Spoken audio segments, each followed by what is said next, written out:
Halo, Assalamualaikum warahmatullahi wabarakatuh. Saya boleh minta tolong feedbacknya. Apakah suara saya terdengar dengan jelas, teman-teman?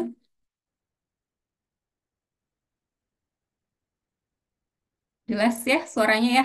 Oke, terima kasih untuk pembukaan tadi ya. Kita lihat video yang sangat luar biasa dari program-program yang sudah Mercy lakukan selama ini. Nah, Assalamualaikum warahmatullahi wabarakatuh. Selamat malam yang terhormat semua yang hadir Bapak Ibu pada malam hari ini peserta webinar dan juga yang terhormat narasumber yang telah hadir pada malam hari ini. Dan yang terhormat seluruh relawan Mercy Indonesia yang juga hadir pada malam hari ini. Pertama-tama kita ucapkan puji syukur, mari kita panjatkan kehadirat Allah Subhanahu wa Ta'ala, karena atas limpahan rahmat dan karunia-Nya lah sehingga kita dapat berkumpul bersama pada malam hari ini dalam keadaan sehat walafiat, tiada halangan satu apapun. Dan solawat serta salam kita panjatkan senantiasa tercurah kepada junjungan kita Nabi Muhammad SAW yang senantiasa kita nantikan syafaatnya di yaumil kiamah nanti. Amin, Allahumma amin. Nah, hadirin sekalian, sebelumnya perkenalkan nama saya Dr. Siti Liri Humairo dan saya adalah Master of Ceremony pada acara webinar pada malam hari ini. Nah, webinar pada malam hari ini bertemakan topik mengenai sudden death pada atlet. Em, ini adalah persiapan tenaga medis pendampingan pertandingan. Nah, sebelumnya saya akan membahas mengenai rangkaian acara ya, karena kita hari ini akan full dalam acara webinar ini. Yang pertama ada pembukaan, dan yang kedua nanti ada sambutan dari Wakil Presidium Mercy Indonesia, dan yang ketiga nanti ada penyampaian materi oleh Dr. Zeki Eko Triwahyudi, spesialis ortopedi, subspesialis sport injury, Master of Hospital Administration. Yang berikutnya adalah penyampaian materi oleh Dr. Ahmad Handayani, Master of Clinical Medicine, spesialis jantung dan pembuluh darah. Dan yang kelima sesi tanya jawab nanti, dan yang keenam adalah penutupan. Nah, hadirin yang berbahagia, webinar ini adalah webinar series yang dipersembahkan oleh relawan Mercy Indonesia bekerja sama dengan Mercy Training Center. Webinar series ini akan dilaksanakan satu kali dalam sebulan dengan berbagai tema dan tidak berbayar. Nah, sebelum kita memulai acara, agar acara ini terselenggara dengan nyaman, ya, dengan lancar, saya kembali mengingatkan kepada seluruh hadirin untuk mengikuti rangkaian acara dengan seksama dan mohon matikan mikrofon masing-masing supaya lebih nyaman dan tidak mengganggu jalannya dari webinar ini ya. Nah, baiklah hadirin, memasuki acara yang pertama yaitu pembukaan. Mari kita awali acara ini dengan membaca basmalah bersama ya. Bismillahirrohmanirrohim. Yang berikutnya adalah sambutan dari perwakilan Presidium Mercy Indonesia, yaitu dari Dr. Yogi Prabowo, spesialis ortopedi, spesialis emergensi. Kepada Dr. Yogi, dipersilahkan.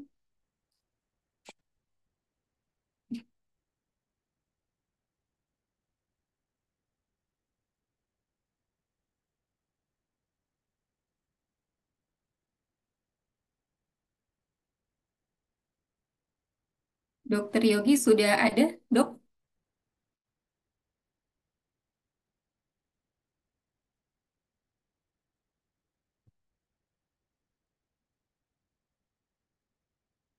Eh,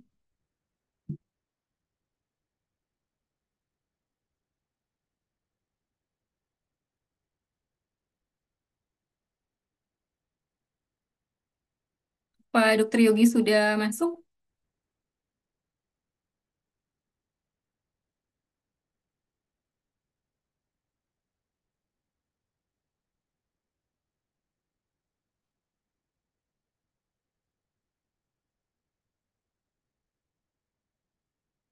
Oke, apa ada mungkin perwakilan dari Mercy eh, yang akan membuka, memberikan sambutan?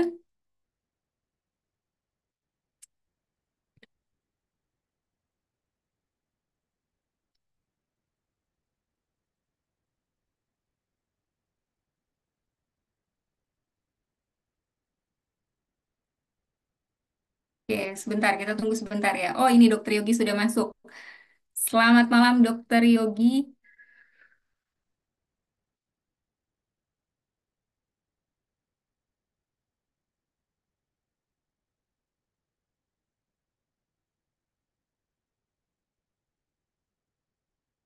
Oke, kita tunggu sebentar ya, teman-teman ya.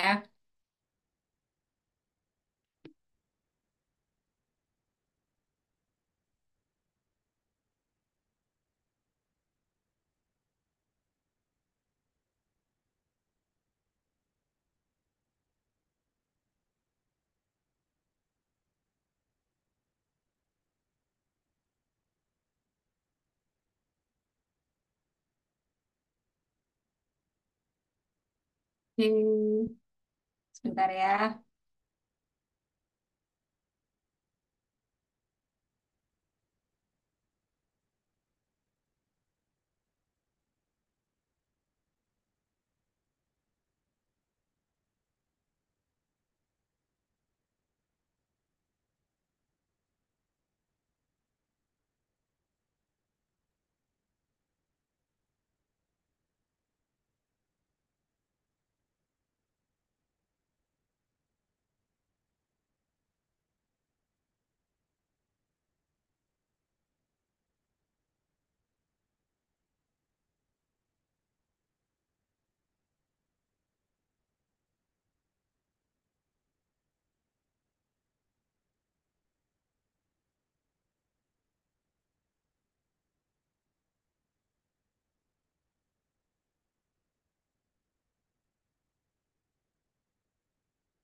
Oke, sebentar ya teman-teman ya. Ada kendala untuk mic dari Dokter Yogi. Kita tunggu sebentar ya, sambil kita menunggu teman-teman yang lain untuk masuk. Nah, saya yakin sekali bukan. eh, oke, oke, Dokter Yogi sudah hadir. Ya, monggo dok, silahkan. Baik, terima kasih. Bismillahirrahmanirrahim. Assalamualaikum warahmatullahi wabarakatuh. Ah, Kedengaran suara saya? Jelas dok, jelas. Oke, baik. Ya, Bismillahirrahmanirrahim. Assalamualaikum warahmatullahi wabarakatuh. Alhamdulillah. Pertama-tama kita panjatkan puji syukur pada Allah Subhanahu wa Ta'ala yang masih bisa kita bertemu pada malam hari ini. Dia dalam acara webinar yang diselenggarakan oleh Mercy dan juga MTC. Nah, salawat dan salam juga kita sampaikan kepada Rasulullah SAW beserta para sahabat dan para pejuang Islam. Baik di malam hari yang eh, baik ini, mudah-mudahan apa yang sudah diselenggarakan oleh MTC dan juga MRC ini bisa memberikan manfaat, terutama terkait dengan kegawat daruratan ya, pada atlet ataupun ketika berolahraga. Yang dalam hal ini sudden death nanti akan dibahas oleh para pembicara. Eh, MTC dalam hal ini sudah menyelenggarakan beberapa kegiatan ya, salah satunya yang kita selenggarakan pada malam hari ini, dan kegiatan-kegiatan webinar ini bertujuan juga untuk supaya kita juga memberikan pencerahan kepada masyarakat ya, dalam hal ini untuk malam ini terkait dengan penyelenggaraan kegiatan olahraga apa saja yang mesti diperhatikan, dan juga nanti para pembicara akan membahas secara detail. Saya selaku Presidium Mercy mengucapkan terima kasih kepada para peserta dan juga para pembicara yang sudah bersedia hadir pada malam hari ini. Eh, Semoga acara malam hari ini berjalan dengan lancar dan mendapatkan berkah dari Allah Subhanahu wa Ta'ala. Barangkali itu yang bisa saya sampaikan pada malam hari ini. Lebih kurangnya mohon maaf. Wabillahi taufiq wal hidayah. Assalamualaikum warahmatullahi wabarakatuh. Saya kembalikan kepada moderator. Waalaikumsalam warahmatullahi wabarakatuh. Amin, amin, Allahumma amin. Terima kasih Dokter Yogi, spesialis ortopedi, spesialis emergensi yang telah memberikan sambutan selaku Presidium Perwakilan dari Mercy Indonesia. Nah, selanjutnya kita akan memasuki acara inti, yaitu pemaparan materi oleh narasumber yang pertama, yaitu Dokter Zeki Eko Triwahyudi, spesialis ortopedi, subspesialis sport injury, Master of Hospital Administration. Nah, sedikit mengenai CV Dr. Zeki. Beliau ini mengambil pendidikan dokter di Universitas Diponegoro, kemudian mengambil Master of Hospital Administration di Fakultas Kedokteran Universitas Indonesia, dan mengambil spesialis ortopedi traumatologi di Universitas Indonesia. Nah, kepada Dr. Zeki Eko Triwahyudi, spesialis ortopedi, subspesialis sport injury, Master of Hospital Administration, eh, kami persilakan waktu dan tempatnya, dok. Bismillahirrahmanirrahim. Assalamualaikum warahmatullahi wabarakatuh. Suaranya kedengaran Dokter Siti? Jelas, dok. Hmm, Jelas ya. Baik. Terima kasih Dokter Siti Diri hari ini sudah membawakan pengantar buat acara malam hari ini.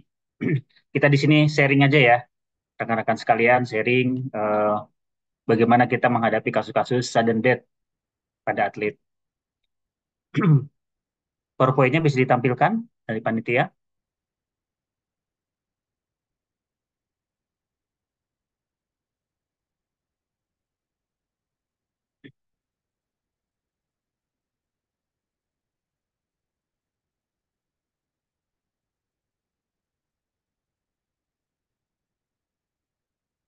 Ya, bisa ditampilkan penuh.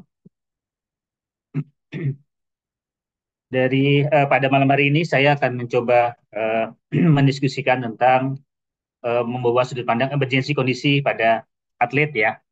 Nanti rekan saya Dr. Ahmad Handayani mungkin dari sisi keahlian beliau tentang apa namanya cardiac arrest ya.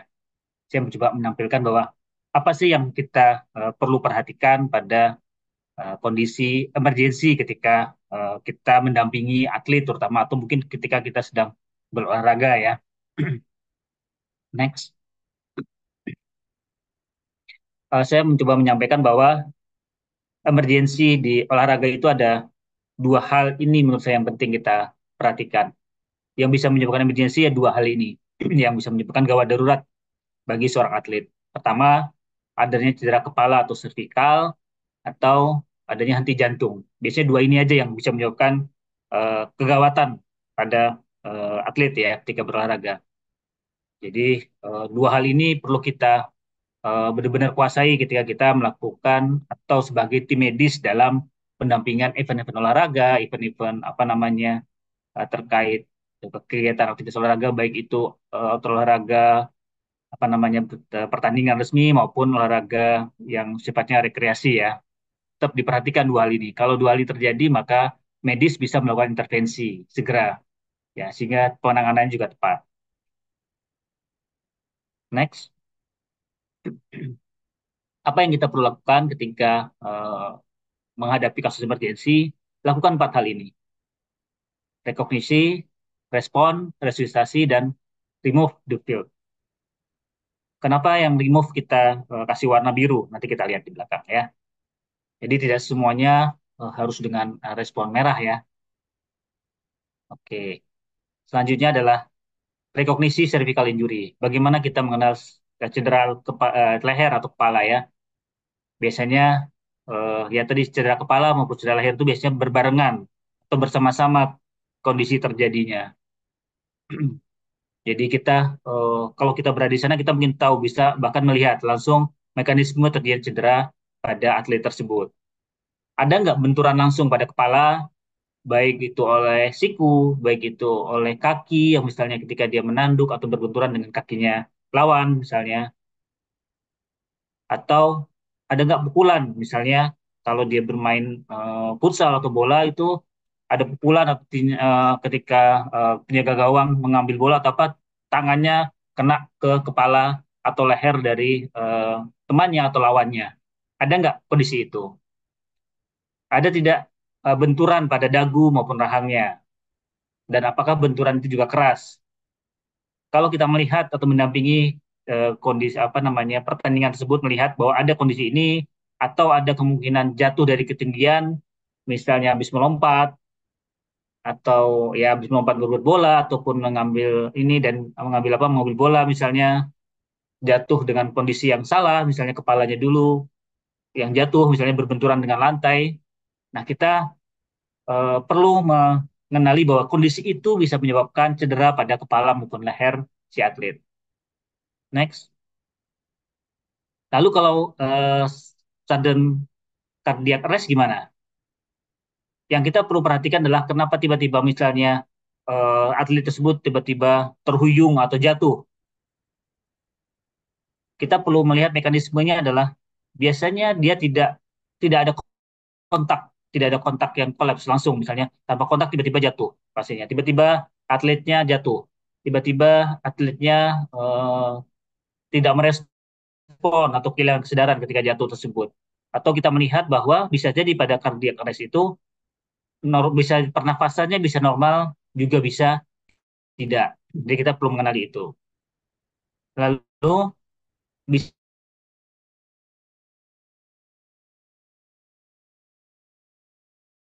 kan slow rhythmic seizure. Ya, jadi kondisi seperti gerak nggak beraturan, dia tidak bisa mengontrol gerakan itu. Jadi sebelum dia jatuh dia mempunyai kejang dulu, misalnya kejang yang gerakan yang tidak bisa diatur oleh kondisi tubuhnya. Ini kita perlu kenali bahwa kondisi-kondisi ini bisa menyebabkan terjadinya sudden cardiac arrest. Ya, next. Lalu yang kedua, apa yang kita perlu respon ketika terjadi cedera kepala maupun leher. Pertama, jangan pindahkan ambulan, jangan memindahkan atlet ke ambulan sampai ambulannya ada atau siap ya.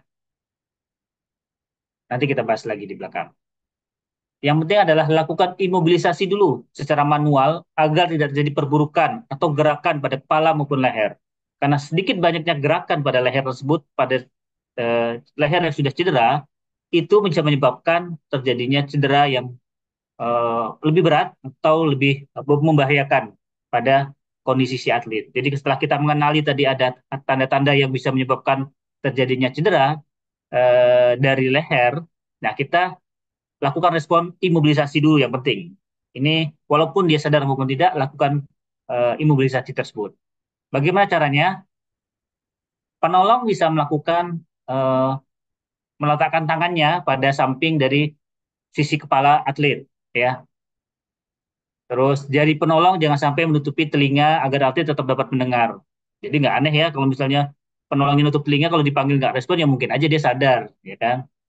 Itu kemudian pertahankan kesejajaran kepala, leher agar tetap tidak bergerak. Ini yang penting. Bisa dengan tangan kita. Kalau misalnya sudah dapat apa namanya alat bantu yang lain silahkan. Tapi respon awal penolong yang terdekat lakukan ini. Oke, next.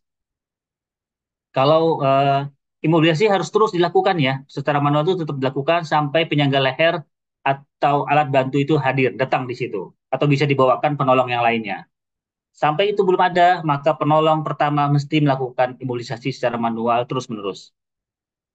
Lalu perhatikan jalan nafasnya, pernapasannya, dan kalau pasien masih bisa sadar, teruslah bisa berbicara pada sama atlet supaya melihat kesadarannya, kondisinya atlet seperti apa.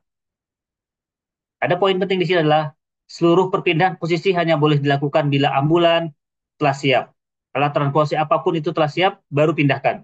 Bila tidak, lakukan stabilisasinya atau imunisasinya di tempat yang di awal kita melakukan. Atau ada tempat yang lebih layak. Jangan pindahkan ke dalam kondisi yang tidak stabil bagi si atlet. Next. Lalu bagaimana respon terhadap sudden cardiac arrest? Di sini yang penting adalah respon time kita secara tepat ya. Waktu eh, penting ini, waktunya penting banget ketika kita merespon ini. Ya, semakin cepat kita memberikan respon yang tepat, maka atlet juga dapat memberikan bisa pulih dengan baik tentunya nanti. Dan ini tidak bisa hanya kita lakukan di area lapangan atau di pinggir lapangan, tapi kita juga perlu segera meminta bantuan. Ya, kalau dia terjadi cardiac arrest, maka kita mungkin memerlukan penanganan lebih lanjut segera. Ya, lalu usahakan ada AED segera. Ya, jadi bisa kalau persiapan olahraga-olahraga resmi harusnya ada AED di sekitarnya. Jadi ketika ada atlet yang mengalami sudden cardiac arrest, maka AED tersebut bisa digunakan. Ya, tentunya harus berfungsi dengan baik juga. Rencana untuk melakukan defibrillate pada atlet perlu segera dilakukan. Respon 2 menit itu sangat penting, ya. Jadi respon penolong di sekitar atlet yang mengalami SCA ini adalah penting, ya. Yang bukan masalah bagaimana dia ditransport ke tempat lain, tapi bagaimana respon awal kita itu penting terhadap kemungkinan ke depan bagi pasien, efek samping apa namanya cardiac arrest-nya. Kalau kita melakukan respon ini dengan tepat dalam waktu singkat awal, itu memberikan kesempatan pasien untuk atlet tersebut untuk pulih. Next. Setelah kita merespon, maka kalau kondisi yang emergensi ini kita perlukan resusitasi istilahnya, ya. Kalau pada cervical injury atau head injury tetap lakukan embolisi manual itu. Tetap pertahankan. Lakukan mau CAB, mau ABC, ini perlu dilakukan. Sirkulasi denyut nadinya, airway, dan breathing-nya perlu kita pertahankan. Semua itu dilakukan secara simultan. Tidak A dulu, tidak B dulu atau C dulu, tapi lakukan semua itu secara simultan. Ya, itu untuk mempertahankan kondisi atlet yang cedera tersebut. Lalu jangan lupa perhatikan bahwa setiap tindakan yang dilakukan selanjutnya harus tetap dalam posisi imobilisasi servikal. Jangan sampai kita melakukan tindakan pada B, breathing-nya, pada airway-nya maupun sirkulasi tanpa memperhatikan imobilisasi dari servikalnya. Karena semuanya penting dan wajib kita jaga. Next. Kalau pada resusitasi SCA, sudden cardiac arrest, juga sama saja. Hal itu juga menjadi penting ya. Next.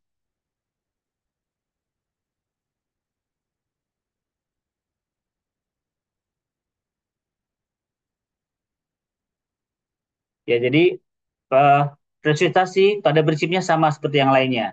Tapi ini harus dilakukan segera dan secara tepat sehingga peluang atlet tersebut pulih kondisinya akan lebih besar ya. Semakin lama respon kita terhadap kondisi atlet tersebut, maka itu akan memperburuk atau membuat kesempatan pulihnya atlet tersebut juga berkurang. Sudah bisa slide-nya?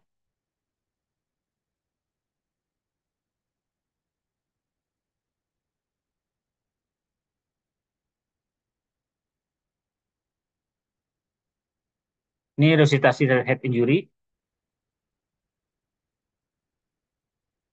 Muncul yang slide berikutnya.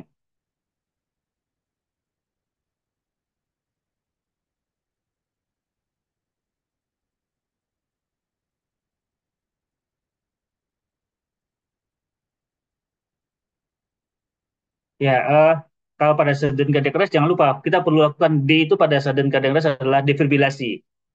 Kadang diperlukan defibrilasi pada uh, ketika meresusitasi kondisi atlet yang ngedrop itu ya, yang tiba-tiba henti jantung. Next. Nah, hal yang penting berikutnya adalah bagaimana kita memindahkan uh, atlet tersebut dari tempat dia cedera jatuh ya, dari lapangan itu. Bagaimana kita mempersiapkan, merencanakan ke tempat yang life supportnya lebih baik. Kita mau menuju kemana nih? Kemana ICU-nya? Di mana ambulan yang bisa advance life support-nya? Ya, ini sebaiknya memang sudah disiapkan sebelum apa namanya pertandingan tersebut diadakan. Ya, jadi sudah menentukan kita akan merencanakan atlet tersebut bila terjadi kondisi emergensi itu kemana.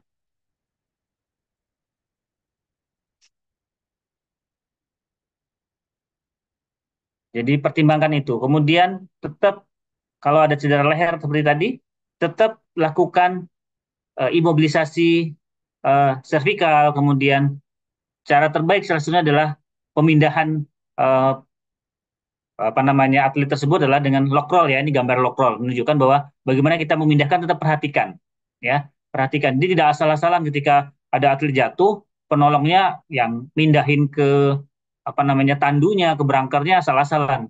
Itu bukan penolong yang tepat, gitu, bukan tim medis. Tim medis tetap harus memperhatikan hal ini.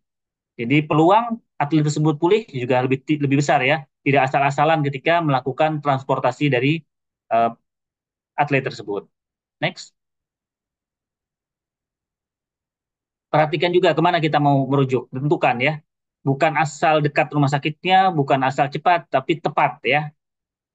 Ingat bahwa ketika kita melakukan ambulasi pemindahan itu, perhatikan juga ya hal-hal kondisi dari pasiennya harus stabil ya. Kondisi emergensinya harus stabil. Tidak memindahkan pasien secara buru-buru ya. Udah bener nih cepat pindahin, tapi cara pemindahnya nggak tepat juga salah. Bukan masalah waktu ketika kita memindahkan atau mentransfer pasien ke ICU, tempat rujukannya atau tempat yang tepat, tapi bagaimana kualitas kita dalam proses itu. Sejak terus apa namanya kondisi awalnya dan bagaimana ketika kita memproses transportasi itu. Oke, next.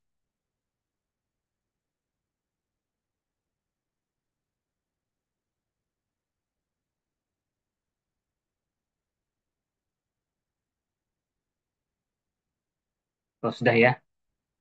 Saya rasa itu pengantar saya, Dokter Siti. Ya, itu bisa jadi diskusi bagi kita bahwa dua hal itu mutlak harus dipahami, dikuasai oleh seorang tim medis ketika mendampingi baik itu olahraga pertandingan resmi, olahraga yang berpertandingan maupun olahraga rekreasional. Ya, terima kasih atas waktunya. Assalamualaikum warahmatullahi wabarakatuh. Waalaikumsalam warahmatullahi wabarakatuh. Terima kasih Dokter Zeki. Demikian paparan yang disampaikan oleh Dokter Zeki Eko Triwahyudi, spesialis ortopedi, subspesialis sport injury, Master of Hospital Administration ya. Dan kita ucapkan terima kasih banyak kepada hadirin sekalian. Dan silahkan mungkin hadirin bisa memberikan jempolnya ya untuk apa namanya kita memberikan sedikit applause untuk Dokter Zeki atas paparannya dan teman-teman bisa untuk kasih reaction jempol pada layar screen teman-teman semua ya untuk apresiasi kepada narasumber. Nah, bisa saya simpulkan ada empat hal yang menjadi kesimpulan utama. Yang pertama adalah kondisi saat terjadinya injury. Kondisi yang pertama yang harus kita pikirkan adalah imobilisasi. Ya, secara fisik kita harus melihat cedera kepala seperti apa. Yang kedua adalah imobilisasi itu penting sekali dilakukan. Jangan memindahkan pasien sebelum ambulan tersedia dengan maksimal sudah siap dan ready 100% ya. Kemudian yang ketiga, cardiac arrest ini berhubungan dengan respon dari waktu ya. Jadi begitu terjadi cardiac arrest, kita punya golden period 2 menit untuk segera menangani kondisi yang terjadi. Makin cepat kita merespon, makin cepat progres dari perbaikan itu lebih besar kemungkinannya. Nah, yang keempat adalah resusitasi itu harus dilakukan segera secepat mungkin. Nah, itu yang bisa saya simpulkan dari paparan Dokter Zeki dan kita hadirin yang berbahagia selanjutnya yaitu pemaparan dari materi oleh narasumber berikutnya Dokter Ahmad Handayani, Master of Clinical Medicine, spesialis jantung dan pembuluh darah dengan topik sudden death pada atlet apakah preventable. Nah, sedikit mengenai CV Dr. Ahmad Handayani, em, Master of Clinical Medicine, spesialis jantung pembuluh darah. Beliau ini mengambil pendidikan dokter di Fakultas Kedokteran Universitas Sumatera Utara. Kemudian kardiologis double degree with Master in Clinical dari Universitas Sumatera Utara. Kemudian Arrhythmia Fellowship dari Bina Waluyo Cardiac Center Jakarta dan Invasive fisiologi dari Lapas University Hospital di Madrid, Spanyol. Em, kami untuk Dokter Ahmad Handayani, waktunya kami persilahkan, dok. Baik, terima kasih Dokter Lili atas introduksinya yang em, sangat baik. Saya boleh izin share screen? Oke, sudah bisa ya. Sebelum saya mulai, saya mau nanya, ini slide-nya apakah kelihatan, Dokter Lili? Apakah terlihat full screen? Lihat, dok. Lihat, lihat, dok. Full screen. Terima kasih. Suara juga oke. Oke ya, baik. Terima kasih Dokter Lili atas introduksinya. Terima kasih juga kepada Dokter Zeki atas pengantar yang sangat concise, sangat padat, sangat to the point terhadap bagaimana dan apa yang harus kita lakukan pada saat kita menjumpai kegawat daruratan pada olahraga. Sungguh sudah dirangkum, jadi tugas saya sudah sangat ringan ini. Terima kasih Dokter Zeki. Dengan catatan dari Dokter Lili tadi juga itu sudah seperti rekomendasi kesimpulannya. Jadi sangat bermanfaat bagi saya juga mengikuti webinar ini, nambah banyak hal dengan apa yang disampaikan oleh Dokter Zeki tadi dan yang disimpulkan oleh Dokter Lili. Tugas saya eh, bukan cukup berat ya, tapi sangat berat. Sudden death pada atlet apakah preventable? Karena tiap ada sudden death ini kami dokter jantung langsung ditanyakan ini, itu gimana jantungnya gitu. Sebenarnya kita juga nggak mungkin tahu jantung setiap orang bagaimana. Itu penyebabnya jantung nggak gitu. Itu kayak mana mengetahuinya kalau dia ada jantung atau sebelumnya atau tidak. Itu pasti jantung dan begitu banyaknya pertanyaan. Oleh karena itu, izinkan saya membawakan topik ini dengan sebuah alur ya, sehingga kita dapat nanti melihat bagaimana benang merahnya dan bagaimana sulitnya menjawab pertanyaan yang kita rasa gampang untuk ditanyakan gitu, tapi ternyata tidak. Let's see ya, sudden death pada atlet apakah preventable? Apakah bisa kita cegah? Nah, baru-baru ini masih dalam bulan ini pada tanggal 1 ya kalau tidak salah pada tanggal 1 Juli atau saya kurang ingat pasti tanggalnya seorang atlet muda usianya kurang lebih 17 tahun kejuaraan junior Asia jadi kejuaraannya levelnya dunia lah ya internasional meninggal dunia kita sangat terpukul pastinya dan saya tidak ingin mengambil sikap harusnya begini ini salah sih ini enggak saya coba melihat dari berbagai aspek dan mencoba nanti melihat sebenarnya apa sih yang pitfallnya atau di mana sih problem-problem yang bisa terjadi. Nah, sayangnya atlet ini kolaps di tengah pertandingan, during pertandingan berarti ya saat pertandingan dan tidak tertolong ya pada akhirnya. Dalam keterangan PBSI dijelaskan bahwa sudah dilakukan sesuai dengan SOP, sudah minta maaf juga kepada PBSI Cinanya ya dan sebagainya. Dengan berbagai request dia sempat ditransfer ke rumah sakit kota apa ya rumah sakit TNI AU dalam keterangan resmi ya saya tidak mengambil kutipan ini berdasarkan dengar itu tapi dalam keterangan resmi kemudian ditransfer ke Sarjito atau kemana. Kalau kita lihat di beberapa tahun yang lalu, 3 tahun yang lalu, di kejuaraan level dunia, Piala Eropa, seorang pemain ternama, Christian Eriksen, kaptennya Denmark waktu itu, mengalami kolaps di tengah pertandingan. Dan ini juga saya ambil dari news ya, jadi memang dia mengalami henti jantung. Dalam beberapa keterangan disebut karena gangguan irama atau aritmia. Kebetulan ini bidang yang sedang saya tekuni dan dia tertolong dan saat ini bermain kembali. Jadi ada dua kondisi yang kontradiktif. Satu kita melihat kematian, end of life of someone, orang yang masih muda, masa depan cerah, peringkat top 10 dunia saat ini meninggal.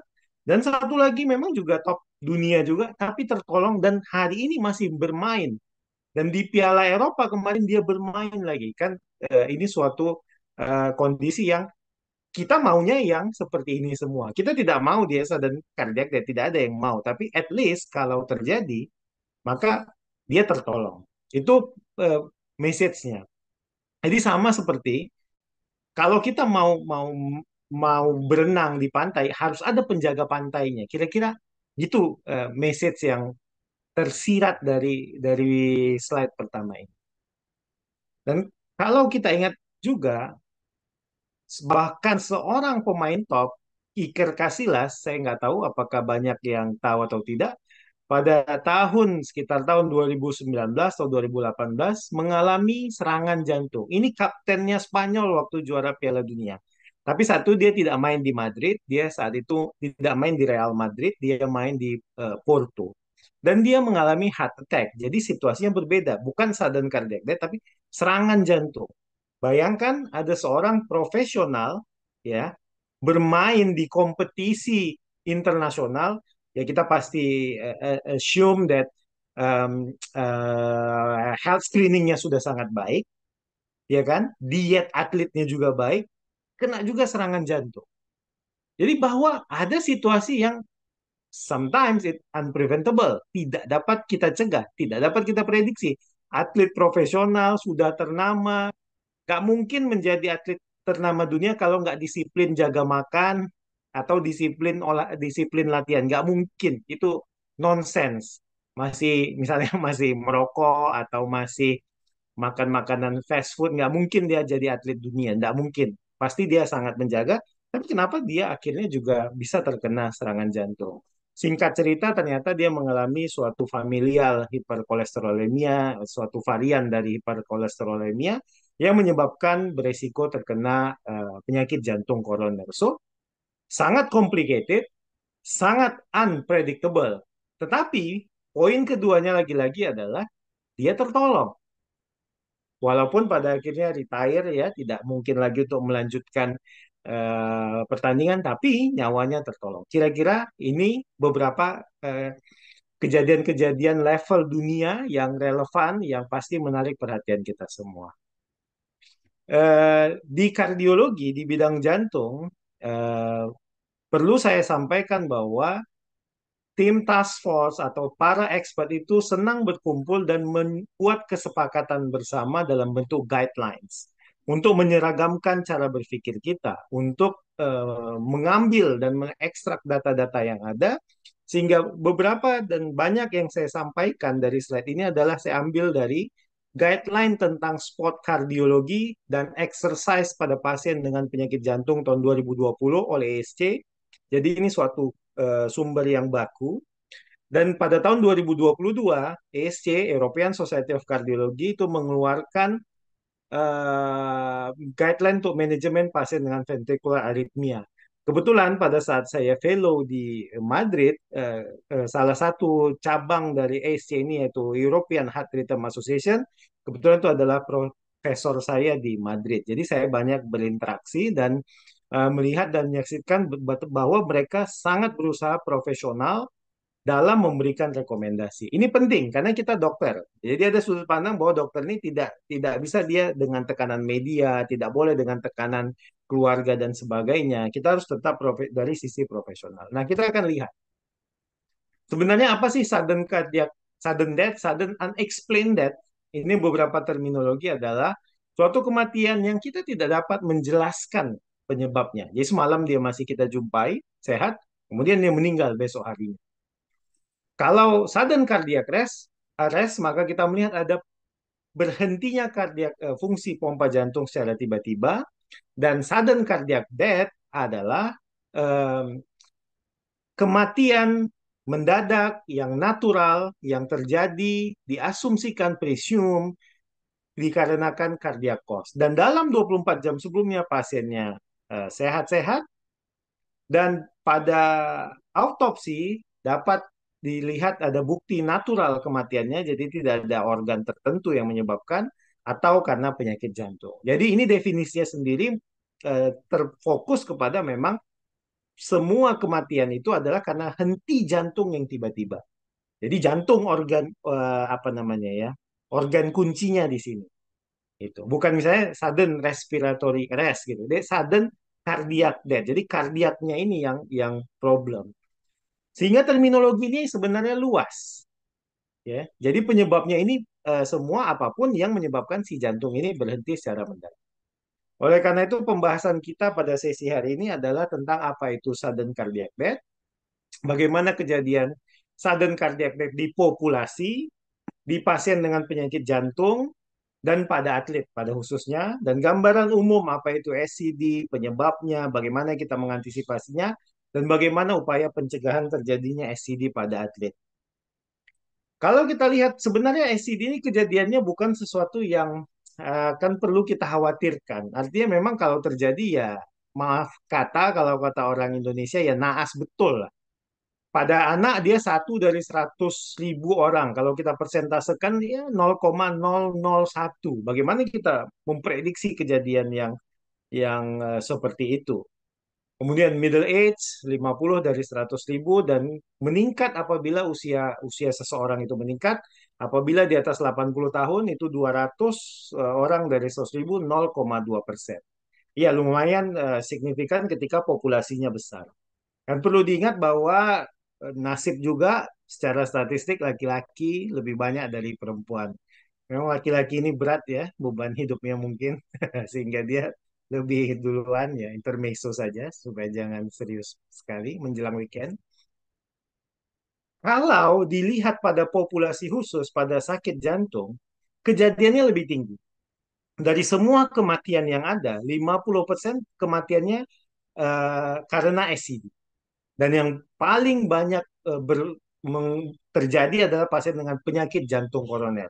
So message-nya adalah apabila Anda, para dokter, para perawat, para relawan lainnya yang hadir pada forum ini, kalau ada seseorang yang Anda kenal dengan penyakit jantung koroner, dia adalah satu orang atau satu grup di populasi yang memang memiliki resiko paling tinggi.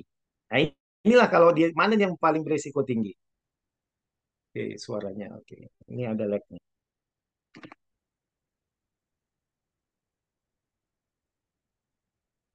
Oke, tadi saya ada lag, sepertinya apa namanya? Ada gangguan signal. Apa sudah jelas, Dokter Iris? Tadi saya sepertinya ini. Kalau di saya jelas sekali dok, nggak ada masalah dari tadi. Oke, Lancar. baik, Heeh, baik. lancar. Ya, maaf ya. Oke, saya lanjutkan. Jadi populasi message pada hari ini adalah kalau pasiennya dengan penyakit jantung koroner ini adalah kelompok populasi yang paling beresiko tinggi. Tetapi alhamdulillahnya dengan pengobatan, dengan alat-alat, tren ini menurun. Asalkan pasiennya mau mengkonsumsi obat secara teratur, asalkan pasiennya mau mematuhi anjuran para dokter, trennya secara overall sudah menurun kematian ini. Ini karena latar belakang dari kardiovaskular, saya perlu menyampaikan message-message seperti ini. Nah, bagaimana pada atlet? Yang lebih beresiko pertama adalah pada atlet relatif sehat di usia lebih dari 35 tahun. So kita punya suatu angka yang menjadi patokan kita, 35 tahun. Itu pun kejadiannya 2 sampai 6,3 per 100.000. Jadi kalau dipersentasekan ya 0,002% gitu ya. Dan pada atlet muda sangat rendah sebenarnya. Jadi kejadian seperti yang terjadi pada atlet badminton tadi itu juga sangat kecil odds-nya, kemungkinannya. Dan berita menggembirakan bagi para perempuan adalah kejadian pada perempuan itu 1 dari 14, juga sangat kecil. Nah, dari kalau kita kemudian melihat semua SCD ini adalah karena faktor dari henti jantung, jantung yang berhenti, sebenarnya kenapa jantungnya berhenti? Jadi ini skematikanya. Mohon maaf pemilihan warnanya agak terang ya. Um, Jadi sudden cardiac death ini bisa terjadi apabila pertama dibagi menjadi dua kelompok. Yang pertama pasiennya memang memiliki gangguan struktur jantung. Jadi ada perubahan di struktur jantung. Yang pertama adalah kelompok yang dengan penyakit jantung koroner. Yang kedua adalah penyakit non jantung koroner. Dan di antara itu ada 4 kelompok utama yaitu kardiomiopati, infiltratif yaitu sarkoidosis dan kawan-kawan, gangguan katup jantung, dan penyakit jantung bawaan. Jadi kalau di total ada 5 struktur penyakit struktural jantung. Ini apakah bisa dideteksi? Bisa pada saat screening. Dan yang betul-betul jantungnya normal, ya. Jadi kalau diperiksa struktur normal, tetapi dia punya yang namanya primary electrical disease. Jadi di jantung itu ada salurannya. Kalau kayak di rumah ada saluran air, itu adalah eh, pembuluh darah koroner, dan ada sistem listriknya. Inilah electrical disease-nya. Ini ada idiopathic VF, long QT, dan termasuk Brugada syndrome. Mungkin sebagian peserta ada yang familiar dengan istilah ini, mungkin tidak. Tapi at least kelompok-kelompok aritmia itu adalah kelompok yang di sini. Jantungnya sehat-sehat saja strukturnya, tetapi dia punya masalah listrik. Ini juga sebagian dapat kita identifikasi dengan pemeriksaan EKG, kecuali yang nomor satu, yaitu idiopathic VF, ataupun yang tidak muncul pada saat istirahat, yaitu pada CPVT nomor 6. Ini gambaran apakah semua memiliki resiko pada usia tertentu? Ternyata tidak, semua memiliki resiko. Setiap kelompok penyakit seperti ini, misalnya kita ambil hipertrofik kardiomiopati, dia beresiko dengan exercise, dan dia berada tingkat kematian mendadaknya terjadi banyak pada laki-laki di usia-usia pertengahan dan sebagainya. Ini gambaran saja. Dan penyebabnya ternyata kalau kita menyebutkannya karena genetik atau struktural yang dibawakan, ini juga masih dalam pendapat ahli. Bagaimanapun, however, em, 44% dia autopsi negatif. Jadi ya apa penyebab pastinya tidak diketahui gitu, 44%. So, ya, semakin membingungkan kita punya teorinya bahwa ini penyebabnya, tapi ternyata kalaupun diotopsi ya begini. Jadi nanti pada kesimpulannya saya akan menggiring kepada kita bahwa ya bagaimanapun kita juga butuh tim penolong yang siap sedia. Dan untuk praktisnya bagi teman-teman semua, ini adalah tabel olahraga apakah dari segi tipenya, skill, power, mix, ataupun endurance, dan ini intensitasnya. Jadi kelompok yang tinggi ini, teman-teman waspadai. Kalau kira-kira udah usia 35, 40, udah jarang olahraga teratur nih, hati-hati melakukan yang ini. Karena over vigorous, di sini dijelaskan, vigorous physical exertion bisa memicu terjadinya acute myocardial infarct. Jadi Anda nggak biasa misalnya ini berlari tiba-tiba ikut triathlon gitu kan, lari kemudian berenang atau apalagi itu sepeda gitu kan, ya bisa serangan jantung memang gitu. Jadi jangan juga kita mengabaikan. Jadi ini gambaran apa saja olahraganya. Dan pada beberapa kelompok penyakit kita punya kalkulator untuk menilai. Jadi saya kasih overview saja bahwa di kardiologi kita punya kalkulator untuk menilai resiko. Lagi-lagi masih untuk memprediksi resiko. Ini contoh saya punya pasien dengan kardiomiopati hipertrofi, kebetulan atlet usia muda, atlet tertentu. Saya tidak bermaksud menyebutkan clue-nya ya. Nah, tidak boleh kita sebutkan atlet ya, tapi atletnya semi profesional. Jadi tidak profesional, masih pelajar, tapi ya, kadang ikut ke Jurda seperti itu. Ternyata dia punya hipertrofik kardiomiopati. Saya hitung resiko skornya 1,85. Kalau dia di atas 6%, saya harus implan alat defibrilator di jantungnya. Nah, ternyata ini tidak, maka dia tidak perlu. Berikutnya, rekomendasi dari pedoman yang saya sampaikan di awal menunjukkan bahwa dia harus follow up 1 sampai 3 tahun sekali. Nah, oleh karena itu kita sampai ke kesadarannya. Jadi yang penting adalah dengan overview tadi, jadi dok, bisa kita cari tahu gimana 44% dari autopsi menunjukkan yang unidentified gitu. Kita terima datanya. Sehingga upaya pertama, oke, kita screening pasiennya. Jadi kita tapis, oh Anda beresiko. Tapi dari sisanya masih tetap ada resiko. Jadi tidak mungkin berhenti di screening. Maka kita masuk ke poin kedua, yaitu kesiapsiagaan penolong dan fasilitas, terutama AED. Karena tanpa AED akan menjadi rumit tindakan kita. Bagaimana negara lain dan peraturan internasional, saya mohon izin tambah sekitar 5 menit.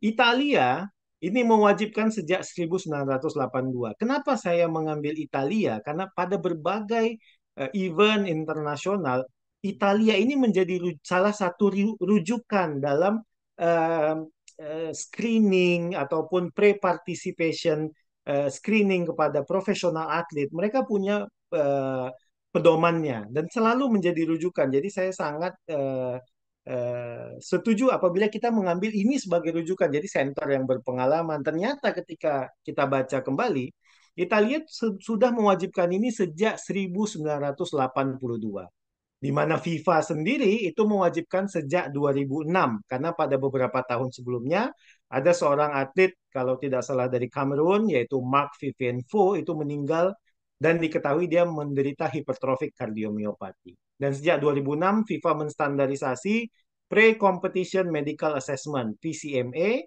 untuk mendeteksi anomali kardiovaskular. Lagi-lagi kalau kita lihat dia dalam urutan olahraga, sepak bola ini termasuk yang tadi mix dan dia high intensity. Jadi ini memang akan beresiko. Jadi kita dapat nanti melihat apakah misalnya saya olahraga catur gitu, apakah perlu di screening gitu. Kayaknya nggak perlu ya teman-teman ya. Tapi kalau olahraganya mulai meningkat, ya kita mulai bisa mendapatkan rasionalitas dalam membuat kebijakan. Ini yang penting untuk kita semua, untuk para pemangku kebijakan gitu. Jangan juga latah olahraganya misalnya ringan gitu ya. Ya mungkin tidak perlu screening yang mendalam. Misalnya kita bisa membuat kebijakan seperti itu.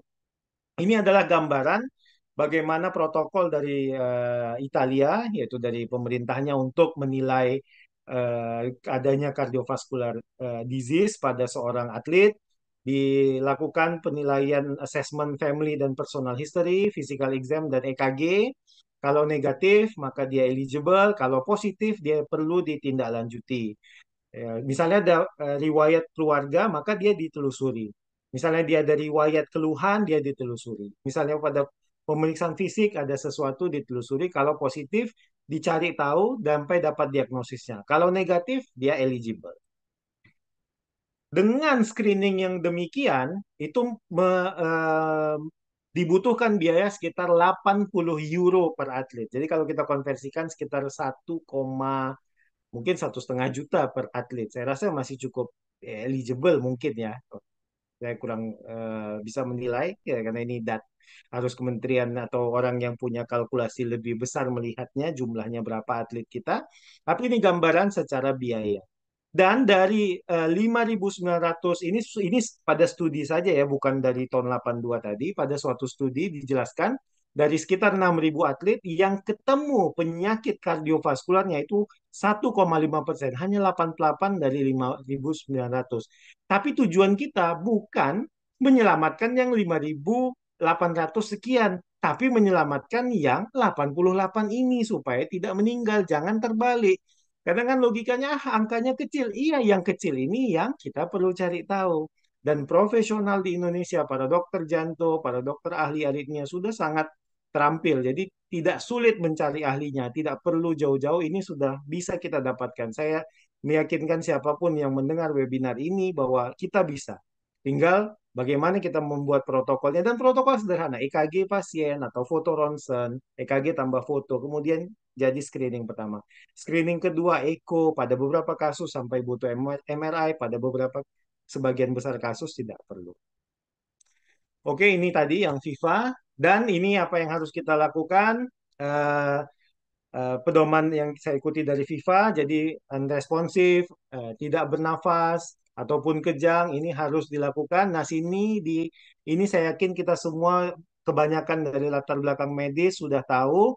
Nah, ada yang penting di sini bahwa sorry, di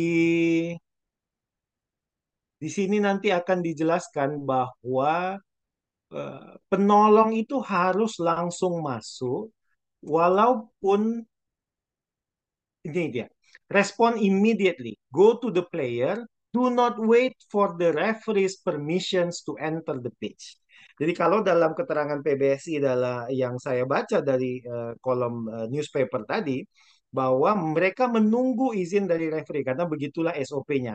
Sementara saya ingin membandingkan saja bahwa dari precaution-nya FIFA, respon langsung. Jadi langsung masuk ke lapangan dan penolong. Dan kalau kita hubungkan dengan apa yang disampaikan Dokter Zeki tadi, waktu kita sangat kritikal. 2-3 menit sudden cessation di brain itu bisa menyebabkan permanent damage. Jadi waktu itu sangat kritikal. Tentu sebagai latar belakang medis kita tahu apakah kita harus menunggu atau tidak. Tentu jawabannya sudah sangat obvious bagi kita, sudah sangat jelas. Ya kita harus langsung masuk gitu. Dan ini pencegahannya semua pemain harus melakukan medical assessment, kemudian ada briefing untuk medical action untuk kejadian SCA pada setiap pertandingan, ada AED dan sebagainya.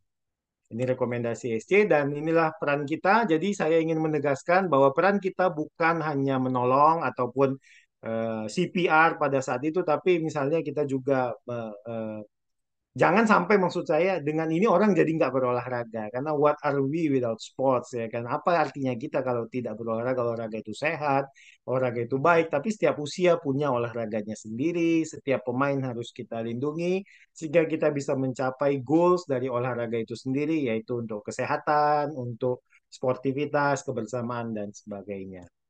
Demikian sebagai kesimpulan bahwa walaupun kejadian SCD ini rendah, namun tetap perlu kita waspadai karena ini sangat dramatis. Kejadian SCD tertinggi adalah pada orang dengan PJK dan pada atlet kejadian SCD dapat kita lakukan dengan melakukan screening dan meningkatkan kesiapsiagaan. Tidak mungkin screening itu menghasilkan 100% saringan bahwa kemudian atlet ini akan bebas dari resiko sudden cardiac arrest.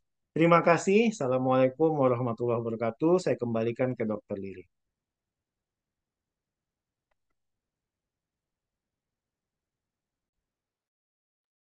Ya, terima kasih. Waalaikumsalam warahmatullahi wabarakatuh. Terima kasih Dokter Ahmad Handayani, Master of Clinical Medicine, spesialis jantung dan pembuluh darah atas paparannya yang sangat luar biasa. Teman-teman yang hadir ya, silahkan berikan responnya dengan kasih love mungkin atau kasih jempolnya untuk Dokter Ahmad Handayani ya. Karena ini luar biasa sekali, saya juga belajar banyak sekali dari pemaparan Dokter Zeki tadi di awal dan juga Dokter Ahmad Handayani ya. Dan yang bisa saya simpulkan yang pertama adalah kasus pada STD ini lebih banyak pria dibandingkan wanita ya. Dan saya wanita, saya agak sedikit seneng dok denger ya. Gitu. Mohon maaf. Nah, intermezzo ya sedikit ya. Kemudian penyakit jantung koroner memiliki resiko yang lebih tinggi dibandingkan dengan yang lain ya. Itu kita juga harus waspada ya teman-teman ya. Mungkin kalau ada mungkin keluarga atau yang kita kenal dengan penyakit jantung koroner. Kemudian usia 35 itu juga resiko jauh lebih tinggi ya. Dan yang perlu diperhatikan adalah ketika kita olahraga, kita harus tahu batasan diri kita ya. Istilahnya tuh kita harus aware gitu ya. Mungkin kita nggak pernah olahraga selama ini gitu ya. Jangan coba-coba langsung ikut maraton ya gitu. Jadi mungkin dimulai dengan 1 kilo, 2 kilo, 3 kilo dulu gitu ya. Kalau yang saya perhatikan.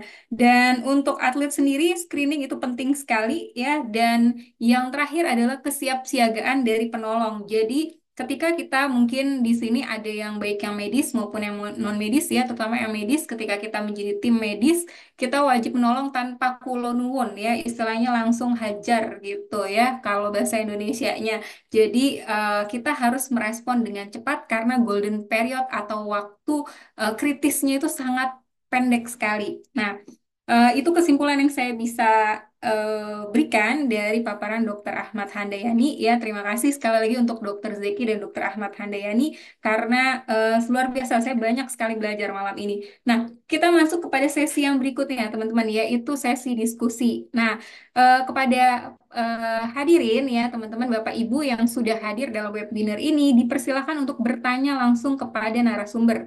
Kita akan membuka untuk 5 pertanyaan saja ya. Dan silahkan nanti bisa raise hand ya, atau teman-teman buka langsung mic-nya dan bertanya langsung kepada yang dituju. Mungkin pertanyaannya ditujukan pada Dokter Zeki atau Dokter Ahmad Handayani ya.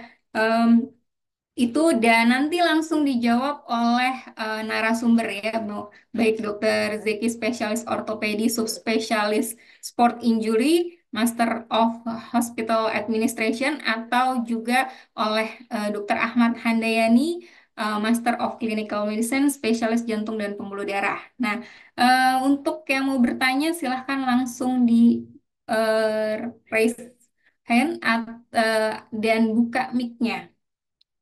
Nanti dibuka mic-nya. Mungkin untuk host Boleh? bisa bantu Boleh? juga ya. Silahkan, silahkan, Mas Boleh? Gunawan Puco Sukoco. Sekocok. Siap, terima Oke. kasih dokter. Saya ingin bertanya kepada eh, dokter kardiolog. Yang pertama dok, ini dok, satu aja sih pertanyaannya dok. Saya juga baca dok di tentang manajemen FIFA dok.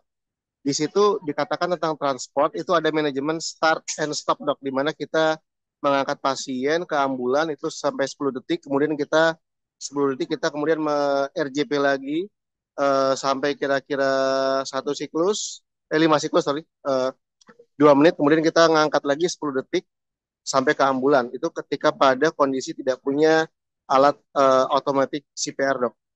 Itu sebenarnya kayak gimana dok ya untuk praktekannya itu dok? Apakah memang pernah dipraktekkan atau memang cukup kita memakai yang alat elektrik AED atau misalnya itu kita dekatkan ambulan ke pasien tersebut dok? Terima kasih dokter.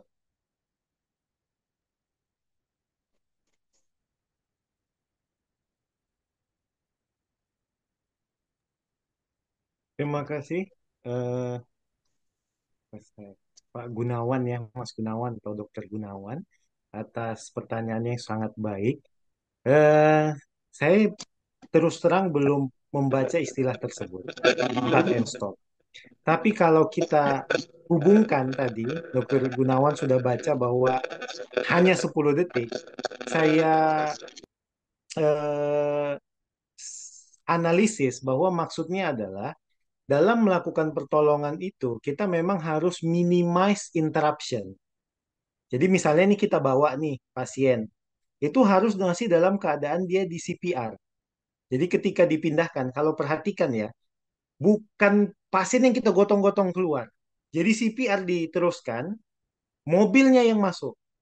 Kalau kita perhatikan sequence-nya, jadi kalau saya coba menganalisis dari apa yang disampaikan tadi, jadi mobilnya masuk, bukan berhenti dulu lah CPR, karena kalau pakai tandu biasa nggak akan kuat itu menanggung beban kita CPR, yang ianya dia makin banyak traumanya nanti, kira-kira begitu ya. Jadi dia di CPR, waktu kita yang dibolehkan untuk kita menghentikan CPR dan memindahkannya 10 detik.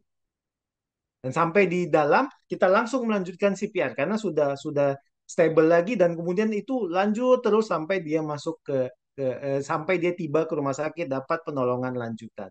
Saya pikir begitu penjelasannya. Dalam aplikasinya juga sangat memungkinkan dan rasional. Kita juga harus melakukan yang seperti itu kira-kira.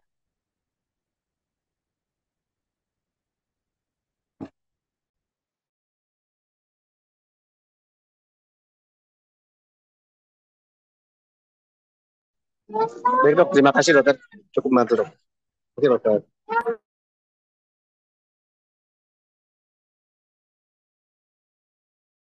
Ya, kalau ada yang mau bertanya lagi, silahkan langsung raise hand, kemudian juga bisa langsung open mic-nya.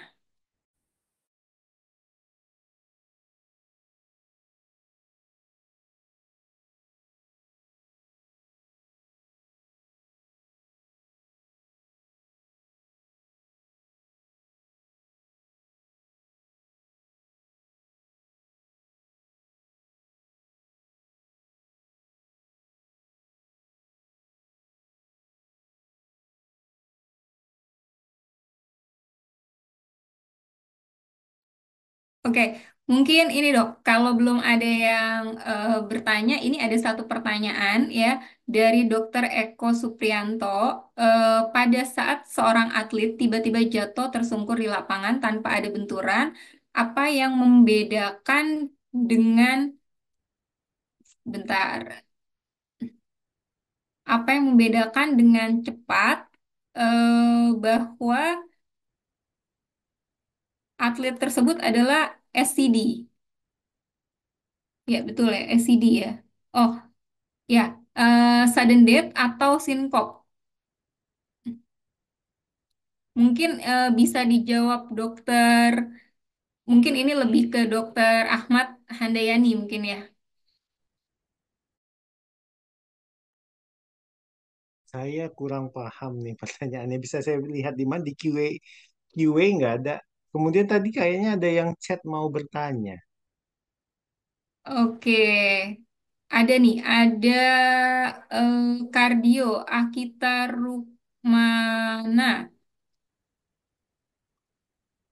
Mungkin bisa di open mic-nya.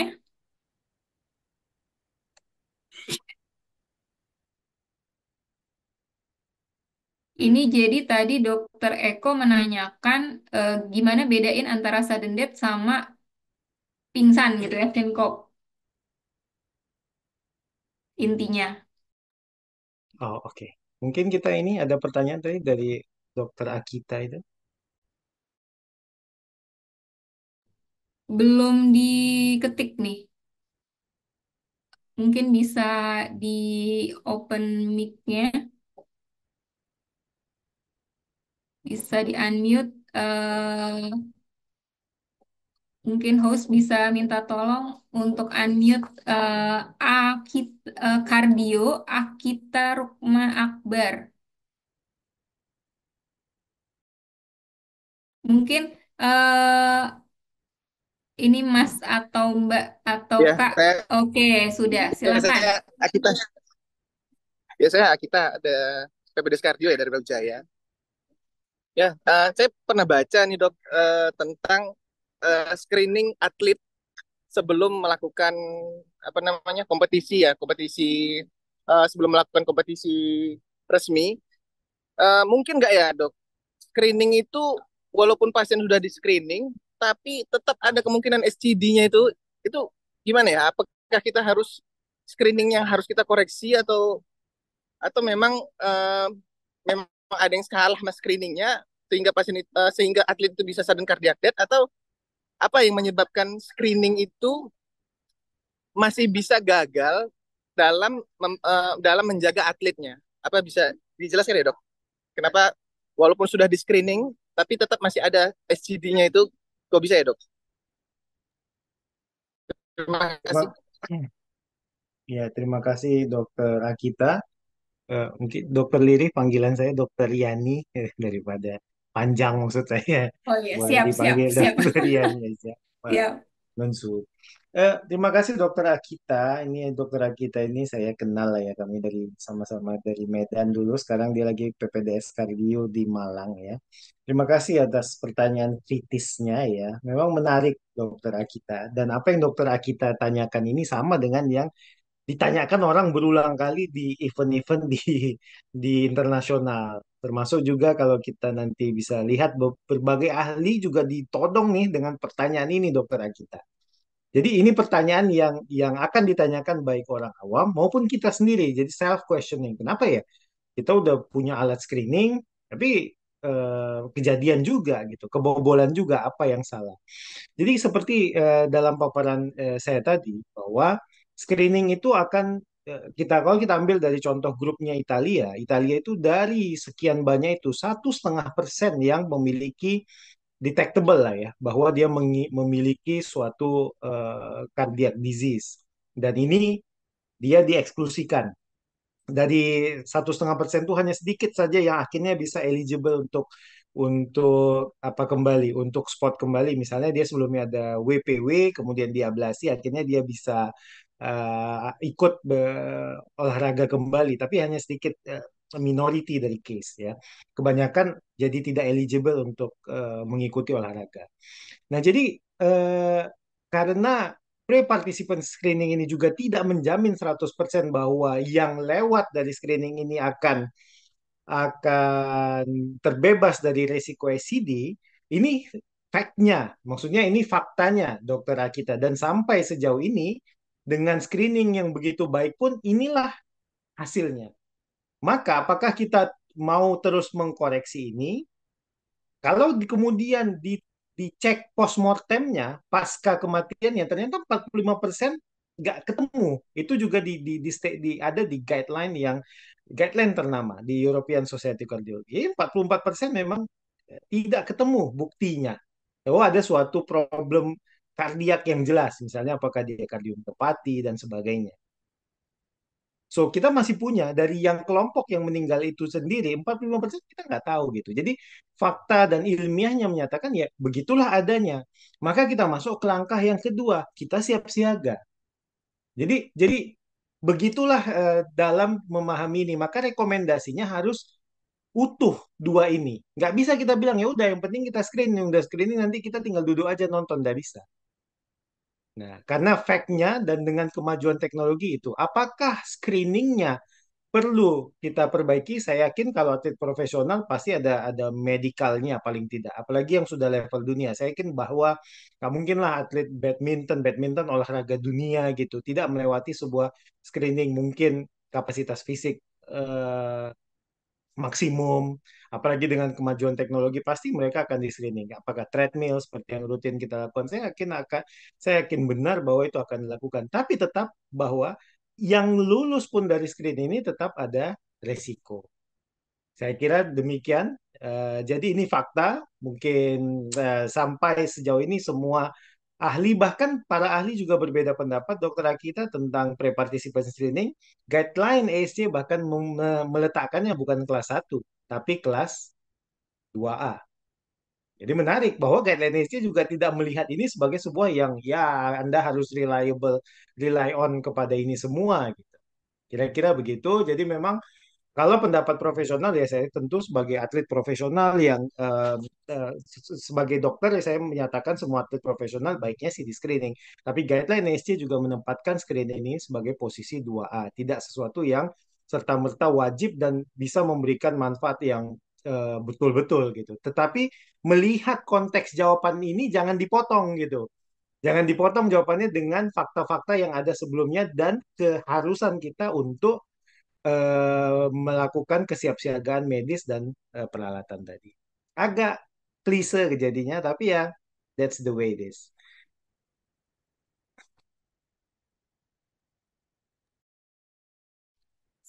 Ya, terima kasih Dokter Yani pemaparannya.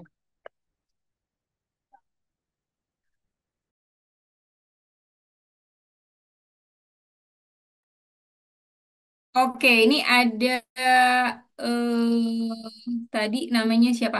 Teman-teman kalau ingin bertanya, boleh teman-teman klik yang ada gambar tangannya, angkat tangan. Jadi kita bisa open mic-nya, teman-teman bisa untuk bicara langsung. Kalau ada yang mau bertanya, boleh angkat tangan ya, supaya kita bisa open mic-nya. Kemudian ini ada pertanyaan. Eh, Mungkin ini ditunjukkan kepada Dokter Yani, Dok. Apakah Brugada sindrom terlihat dari gambaran EKG, Dok? Dari Dokter Cahyo. Terima kasih Dokter Cahyo atas pertanyaannya. Ya, memang Brugada sindrom ini pada dasarnya ada beberapa tipe dan ada istilahnya spontan dan provoke ya. Jadi yang paling berbahaya itu kalau dia yang spontan, dokter. Jadi memang spontanius, jadi dia memang manifest pada EKG-nya. Ada itu yang tipe satu. Jadi yang bahaya itu yang tipe satu, eh, yang paling bahaya, semuanya bahaya, paling bahaya tipe satu dan yang spontan. Tapi kalau kita ketemu yang tipe 2, jadi ST elevasi, jadi saya kasih background sedikit, Brugada sindrom ini bisa kita diagnosis berdasarkan EKG, terlihat ada gambaran ST elevasi yang eh, cembung di sadapan V1 dan V2, dan ini manifest pada sebagian kasus, pada sebagian lagi tidak dokter. Dia manifest sebagai Brugada tipe 2 dan tipe 3 dan itu bisa dilakukan provokatif test. Salah satu obatnya dengan ajmalin. Kalau kepada pasien mana yang kita perlu provokatif test, kalau dia yang tipe 2 ataupun tipe 3 ataupun dengan riwayat keluarga yang mengalami Brugada. Jadi jawabannya Brugada dapat kita diagnosis dari EKG, tapi tidak semua spontaneous dia. Manifestasinya tidak semua spontan. Ada yang perlu diprovokasi dengan obat. Itu namanya uji provokasi.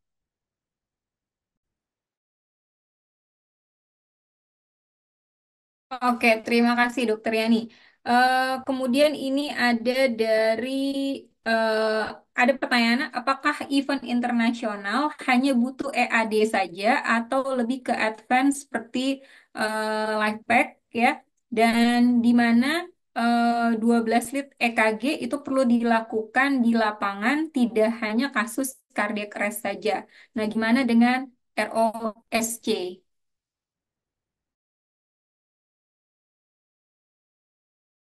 Mungkin kita minta pendapat dari narasumber dari Dokter Zeki kali untuk yang ini tentang fasilitas ini dok, gimana?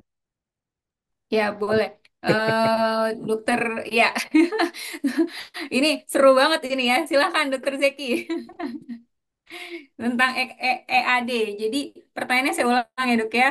Apakah event internasional itu hanya butuh EAD saja atau lebih ke advance seperti live pack kemudian di apa live pack 12 atau 15 di mana live pack 12 ini ada leads ECG ya, kemudian juga itu perlu dilakukan di lapangan dan tidak hanya kasus cardiac arrest saja. Gimana dengan kasus ROSC?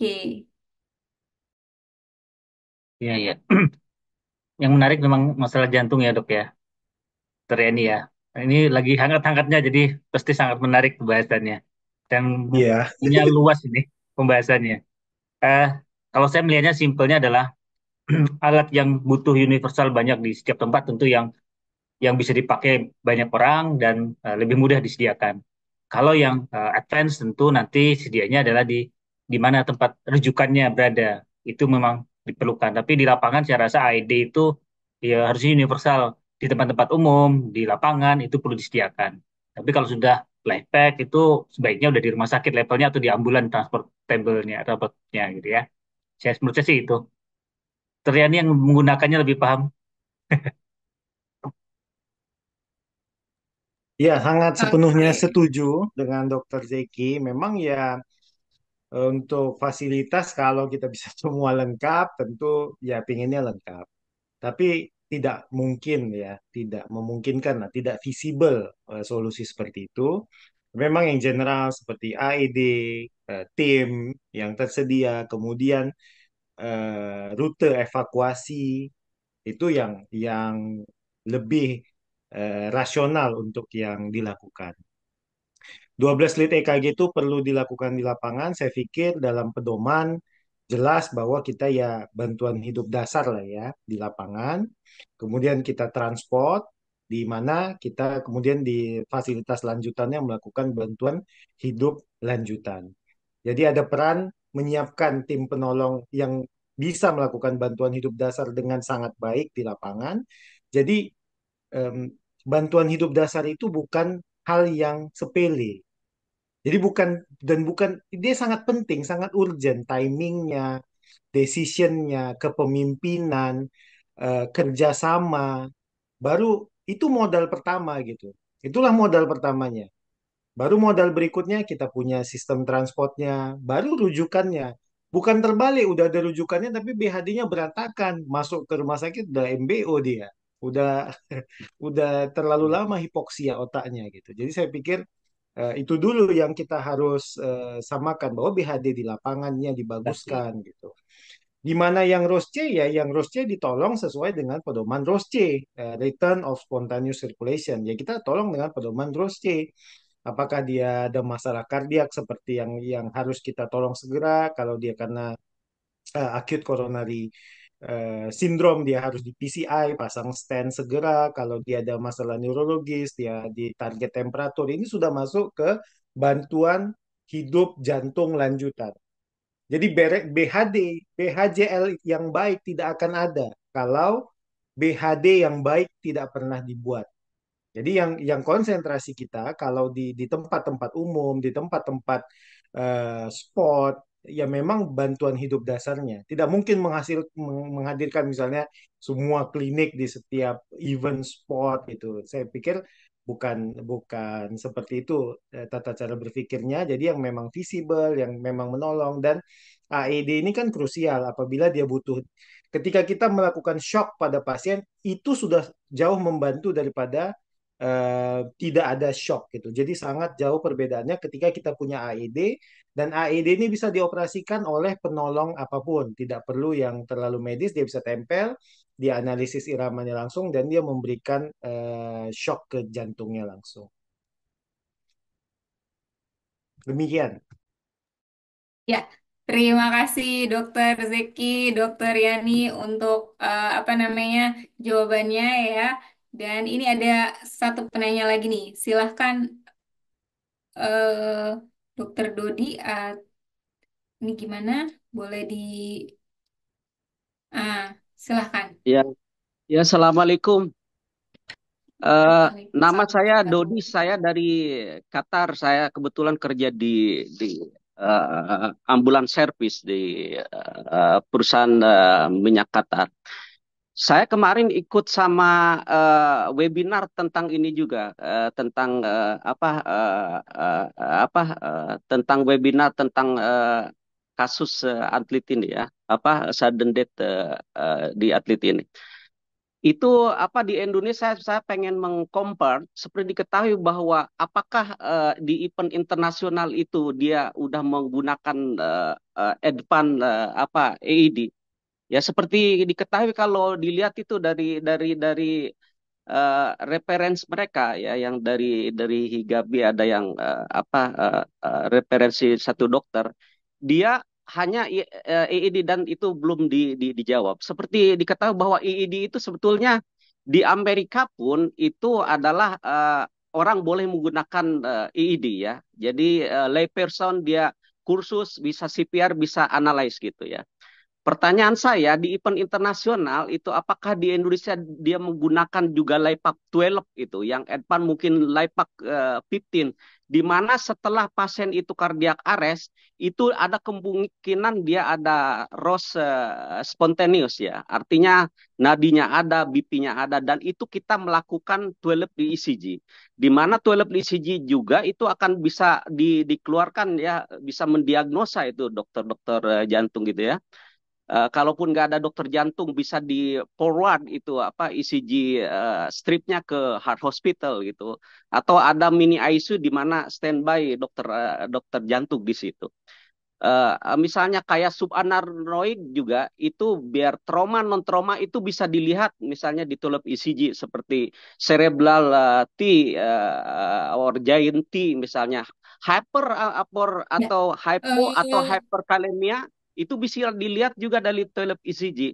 Pertanyaan saya apakah Indonesia udah ke arah sana nggak gitu? Terima kasih. oke.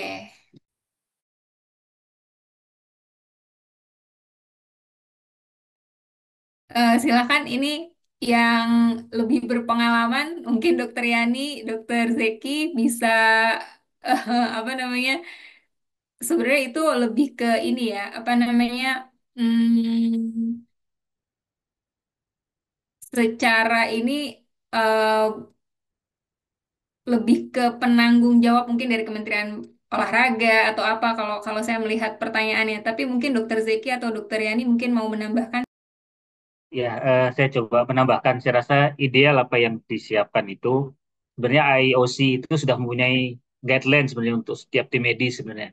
Itu yang kita semua mesti tahu. Jadi setiap panitia atau penggiat acara-acara ini juga mesti tahu tim medis seperti apa yang disiapkan di lokasi sesuai kebutuhan mereka ya. Mestinya merujuk ke sana ya.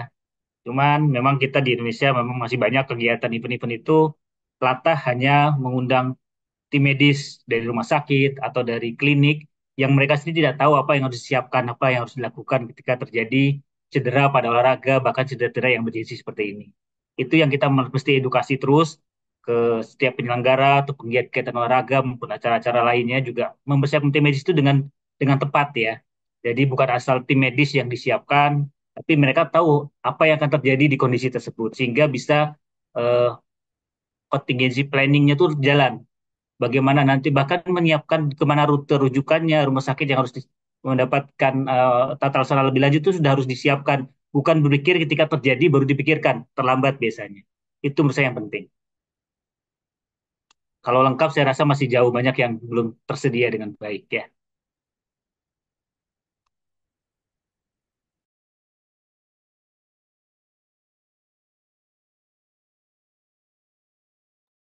Oke, terima kasih Dokter Zeki untuk jawabannya ya. Eh, apa namanya? Mungkin ada yang masih bertanya. Kalau masih ada yang bertanya, eh, kalau sudah mungkin sudah tidak ada yang bertanya ya. Ini ada satu pertanyaan lagi sebenarnya dok. Em, Satu pertanyaan, perkenalkan saya Novita, ini dari rumah sakit di Morotai, setahu saya ya. Izin bertanya kepada Dokter Yani, apa ada jenis penyakit jantung yang paling sering mendasari terjadinya sudden death pada atlet? Dan bagaimana caranya mendeteksi kondisi jantung yang beresiko tersebut pada atlet? Terima kasih, dokter.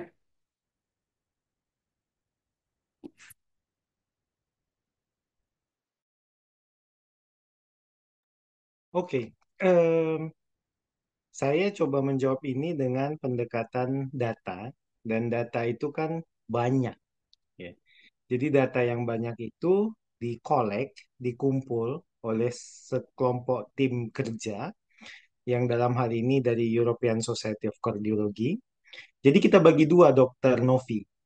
Kita bagi dua.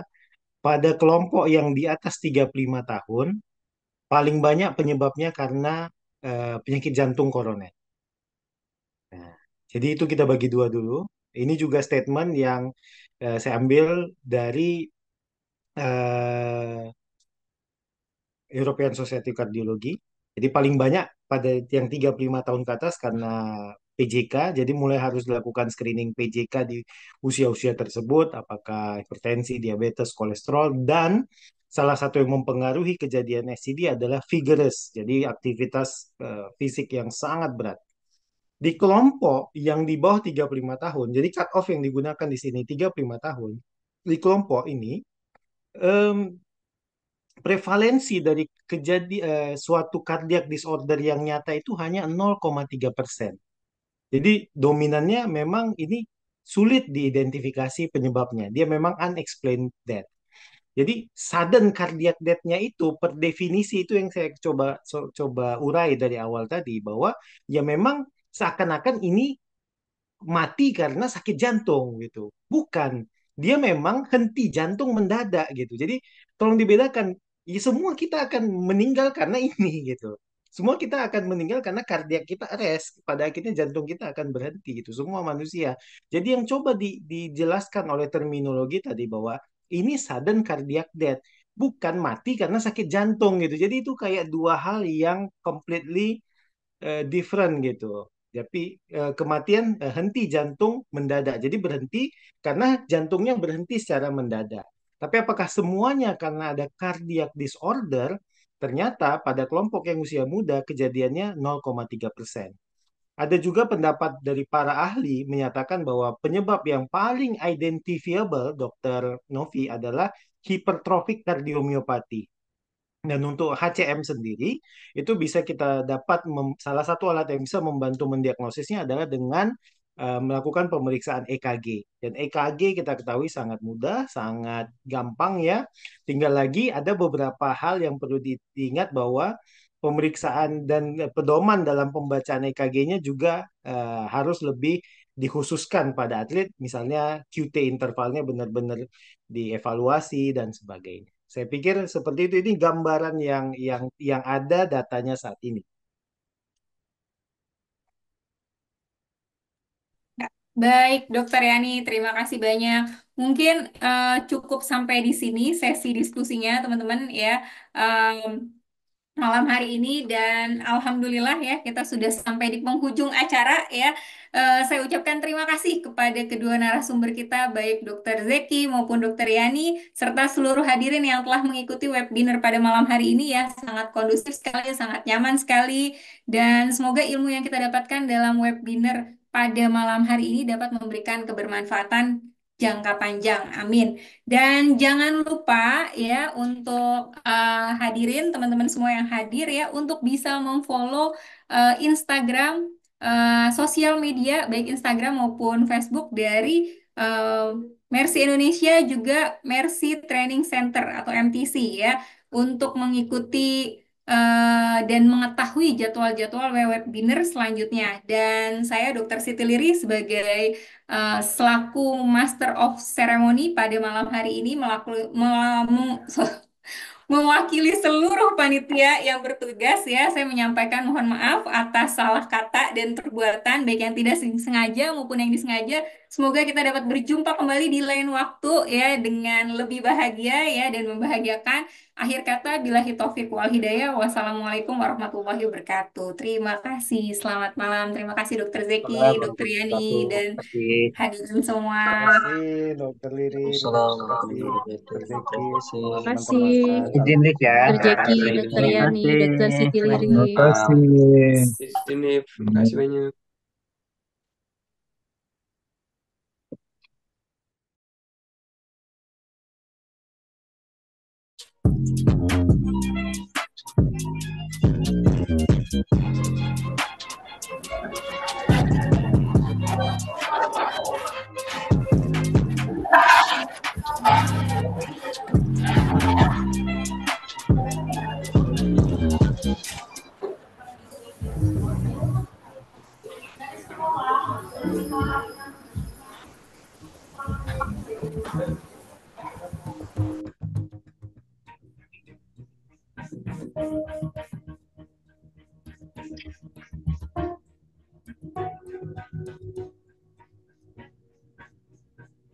Ini kita mau makan apa deh? Mau makan apa? Oh my God, baby, baby, don't you see? I got everything you need. Genius, but never woman like me. Genius,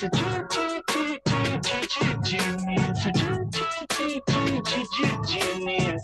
He's a genius. 'Cause I love a woman like you. Genius, genius. He's a genius. 'Cause I love a woman like you.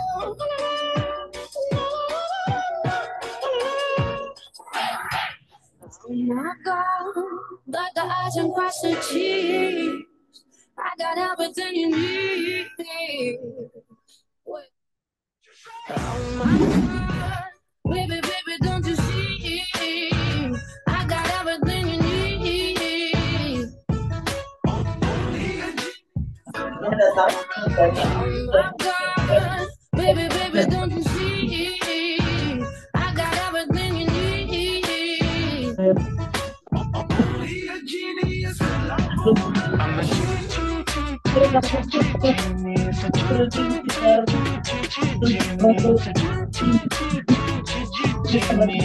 He's a genius. 'Cause I love a woman like you.